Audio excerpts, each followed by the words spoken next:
நிறைய பேர் யோசிச்சதெல்லாம் பார்த்தீங்க அப்படின்னு சொன்னால் ஃபுல்லாக எதிர்மறையாக தான். என்ன பண்ணுவோம், என்ன செய்வோம், அதை இப்படி பண்ணலாமா, இதை இப்படி பண்ணலாமா, இவன் இப்படி பண்ணால் என்ன பண்ணுறது, அவன் இந்த மாதிரி பிரச்சனை பண்ணால் என்ன பண்ணுறது, இவன் இங்கே கொண்டு போய் நம்மளை தள்ளி விட்டா என்ன பண்ணுறது.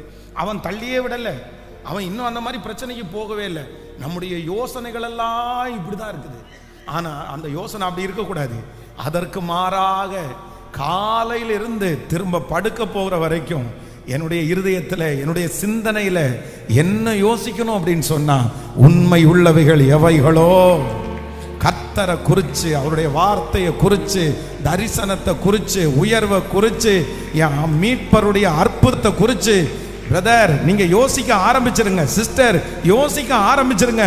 உங்க சிந்தையை சிறைபிடித்து வைத்திருக்கிற அந்த அவிசுவாசத்தினுடைய கட்டுகள் இப்பொழுது இயேசுவின் நாமத்தினால உடைஞ்சு ஒரு விசுவாசம் உங்களுக்குள்ள வருவதாக.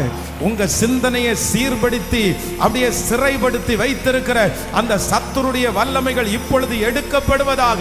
இப்போ இந்த 6வது நாள் கர்த்தர் உங்க சிந்தையை பலப்படுத்தி, உங்க சிந்தையை கர்த்தர்